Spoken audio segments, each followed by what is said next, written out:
एक बार की बात है, एक शहर में मोहित नाम का एक लड़का रहता था। मोहित दिखने में बहुत ही सुंदर था। वो एक बड़ी कंपनी में काम करता था और ठीक ठाक कमा लेता था। मोहित की ख्वाहिश थी कि उसकी शादी किसी अमीर लड़की से हो और वो करोड़पति बन जाए। एक दिन मोहित की मुलाकात एक लड़की से होती है। उसका नाम मीना होता है और वो बड़ी ही अमीर होती है। मीना एक बहुत बड़े घर में अकेली रहती है और करोड़ों की मालकिन होती है। उसके माँ बाप सालों पहले ही मर चुके होते हैं और उसका कोई भाई बहन भी नहीं होता। मोहित बस फिर उस लड़की के पीछे पड़ जाता है और उसे शादी के लिए पूछता है। मीना शादी के लिए हाँ कर देती है, पर उसकी एक शर्त होती है। मैं शादी के लिए राजी हूँ, बस तुमको मेरे साथ मेरे घर में रहना होगा। पर मेरे माँ बाप इसके लिए नहीं मानेंगे। ठीक है, फिर तुम कोई और लड़की देख लो। मैं तुम्हारे साथ तुम्हारे घर में रहने को तैयार हूँ। मोहित सारी बात अपने माँ बाप को जाकर बताता है तो वो इस शादी के लिए नहीं मानते। पता नहीं कौन क्या लड़की है, तू इन चक्करों में मत पड़ और हमारे पास जितना है उसमें हम खुश हैं। मोहित की माँ बड़ा गुस्सा होती है, पर मोहित लालच में इतना पागल हो रहा होता है कि उसे कोई फर्क ही नहीं पड़ता। वो जिद करके ये शादी कर ही लेता है और अपने माँ बाप को छोड़कर मीना के साथ उसके घर में रहने आ जाता है। मोहित का उस घर में पहला दिन होता है। वो काफी अजीब पर काफी खुश भी महसूस कर रहा होता है। पहले तो वो अच्छे से पूरा घर और गाड़ियां और एक एक चीज देखता है। उसके बाद वो अपने कमरे में जाता है जहां मीना दुल्हन के जोड़े में उसका इंतजार कर रही होती है। मोहित उसके पास जाकर बैठता है और उसका घूंघट उठाता है। घूंघट उठाते ही मोहित जोर से चिल्लाता है। दरअसल घूंघट में वो एक भयानक शक्ल की चुड़ैल को देख लेता है। चुड़ैल! मेरी मीना कहाँ है? कहाँ है मीना? मैं ही तो मीना हूँ। क्या तुमने मुझे पहचाना नहीं? देखो, ध्यान से देखो। मेरे पास आओ, आओ पास आकर देखो। नहीं, ऐसा नहीं हो सकता। मैं ये कहाँ फंस गया? मैं यहाँ से जा रहा हूँ। जा रहे हो? कहाँ जा रहे हो? अब तुम मेरी मर्जी के बिना यहाँ से एक कदम भी बाहर नहीं रख सकते। अब तुम मेरे नौकर हो नौकर। अब मैं तुमसे जो बोलूंगी तुमको वही करना पड़ेगा। नहीं नहीं नहीं, ऐसा नहीं हो सकता। मुझे अपने माँ बाबूजी के पास जाना है। अब तो तू उनको भूल जा। अब तू कभी इस जन्म में तो उनसे नहीं मिल पाएगा। चल अब मेरी सेवा में लग जा। मुझे बहुत भूख लगी है। चल जल्दी से जाकर मेरे लिए बढ़िया सा चिकन बना कर ला। चिकन? नहीं नहीं, मैं तो शाकाहारी हूँ। मैं चिकन को हाथ भी नहीं लगाता। अच्छा, फिर तो और मजा आएगा। चल अब जा और जल्दी से चिकन लेकर आ, वरना मैं तुझे पकाकर खा जाऊंगी। मोहित बहुत डर जाता है और रसोई में जाकर चिकन बनाने लगता है। मोहित के लिए बड़ा मुश्किल होता है, पर वो जैसे तैसे चुड़ैल के लिए चिकन बनाकर उसको लेकर देता है। चुड़ैल बड़े मजे से चिकन खाने लगती है। वो जरा सी देर में ढेर सारा चिकन खत्म कर देती है और फिर उसके बाद वो फिर से मोहित की तरफ मुस्कुरा कर देखती है। चल अब चुपचाप मेरे पैर दबा। क्या? समझ नहीं आया क्या मैंने क्या बोला? हाँ, अभी दबाता हूँ। मोहित चुड़ैल के पैर दबाने लगता है। चुड़ैल बड़े मजे से सो जाती है। अब मोहित सोचने लगता है कि ये वहाँ से भागने का बढ़िया मौका है। वो जल्दी से खड़ा होता है और धीरे से उस कमरे से निकल जाता है। फिर वो भागता हुआ मेन गेट तक पहुँच जाता है। मोहित जल्दी से कुंडी खोलता है और दरवाजा खोलकर भागने ही लगता है कि चुड़ैल उसके सामने आ खड़ी होती है। मुझसे बचकर भाग रहा था? तुझे क्या लगा मुझे पता नहीं चलेगा? लगता है तू भूल गया है कि मैं एक चुड़ैल हूँ। तेरी पल पल की खबर मुझे है, इसलिए कुछ भी करने से पहले 100 बार सोच लेना, समझा? वरना अपनी जान से हाथ धो बैठेगा। मुझसे गलती हो गई, अब मैं ऐसा नहीं करूँगा। मुझे माफ कर दो। जल्दी समझ गया, ये तेरे लिए अच्छा है। उसके बाद मोहित घर के अंदर वापस चला जाता है और एक कोने में बैठे बैठे सो जाता है। अगली सुबह जब मोहित सो ही रहा होता है तो चुड़ैल उसके मुंह पर एक बाल्टी पानी फेंक कर मारती है। कौन है? कौन है? अभी तक सोया पड़ा है? जल्दी उठ और काम पर लग जा। पूरे घर की सफाई कर और सारे बगीचे को भी अच्छे से साफ कर दियो।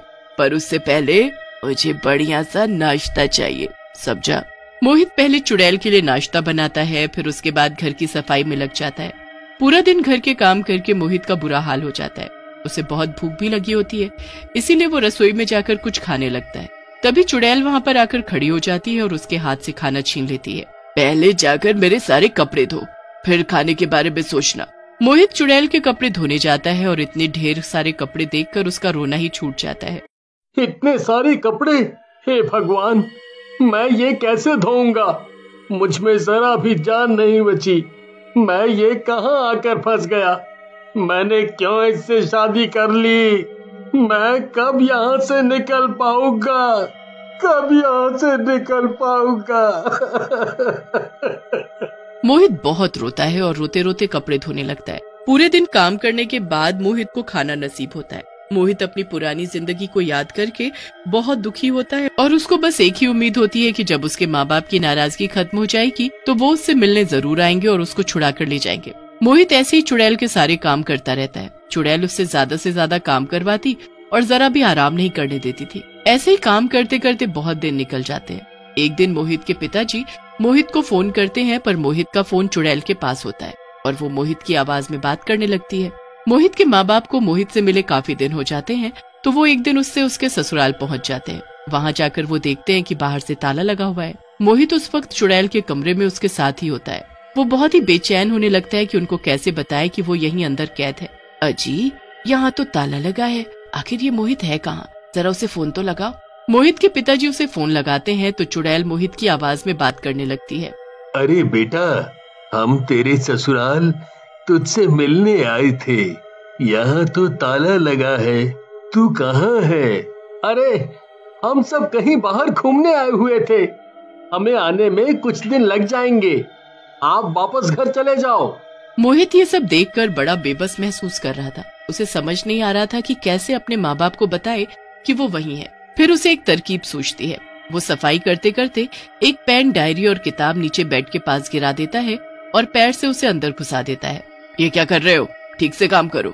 मोहित बेड के नीचे घुस जाता है और फटाफट पेपर पर लिख देता है कि उसकी शादी मीना से नहीं बल्कि चुड़ैल से हुई है और उसने उसे घर में कैद किया हुआ है। कितनी देर हो गई? क्या अभी तक सामान नहीं निकला? हाँ, बस निकल गया। मोहित जल्दी से उस पेपर को मुंह में रख लेता है और पेन, डायरी अपनी जगह रख देता है। उसके बाद वो खिड़की साफ करने लगता है और जैसे ही चुड़ैल का ध्यान कहीं और होता है और मुंह से पेपर निकालकर उसे नीचे अपने माँ बाप के पास फेंक देता है। अरे, ये क्या कूड़ा है? किसने फेंका है? इसमें शायद कुछ है। मोहित की माँ उस कागज को उठाती है। उसे पढ़कर उसके होश उड़ जाते हैं। मोहित के पिता जब उसे पढ़ते हैं तो वो भी घबरा जाते हैं। चलो जल्दी चलकर किसी से मदद मांगते हैं। मोहित के माँ बाप जल्दी से एक पंडित के पास जाते हैं और उनको सारी बात बताते हैं। मतलब तुम्हारे बेटे ने एक चुड़ैल से शादी कर ली है। वो चुड़ैल तुम्हारे बेटे की अब पत्नी है। उससे पीछा छुड़ाना आसान नहीं है। आप कुछ करके उसे बचा लो पंडित जी, हम आपका एहसान कभी नहीं भूलेंगे। तो एक काम करो, ये लो लड्डू और इससे कैसे भी करके अपने बेटे तक पहुंचा दो। ये लड्डू तुम्हारे बेटे को उस चुड़ैल को रात 12 बजे खिलाना होगा। वो लड्डू लेकर वो लोग वहाँ से चले जाते हैं। फिर एक कागज पर सब लिखकर उसमें वो लड्डू रखकर वो घर के बाहर खड़े हो जाते हैं। फिर वो दोबारा मोहित के नंबर पर फोन करते हैं। कैसे हो बेटा? तुम आ गए क्या वापस घूमकर? अरे, इतनी जल्दी कैसे आ जाऊंगा? मैंने बताया तो, काफी दिन लगेंगे। मोहित समझ जाता है कि उसके माँ बाप घर के बाहर है। मोहित के पिताजी चुड़ैल को बातों में लगाए रखते हैं और मोहित जल्दी से खिड़की पर जाकर देखता है। मोहित की माँ जल्दी से कागज में लिपटा लड्डू उसके पास फेंकती है जो मोहित पकड़ लेता है। वो कागज पर लिखा हुआ सब पढ़ लेता है और वैसा ही करता है। रात के 12 बजे वो लड्डू लेकर चुड़ैल के पास जाता है। आज मेरा जन्मदिन है, मैंने लड्डू बनाए हैं। अगर तुम ये खाओगी तो मुझे बहुत खुशी होगी। लड्डू? अरे वाह! चुड़ैल बड़े मजे से लड्डू खाती है और उसका दम घुटने लगता है। उसके हाथ पैर काम करना बंद कर देते हैं। ये तूने मुझे क्या खिला दिया? क्या मिलाया था इसमें?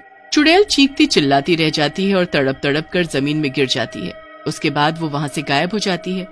मोहित जल्दी से नीचे भागता है और दरवाजा खोलकर अपने माँ बाप के गले लगकर खूब रोता है। मैंने तुझे कितना समझाया था, मत पड़ ऐसी लड़की के चक्कर में जिसे तू जानता तक नहीं, और ऊपर से तेरा लालच।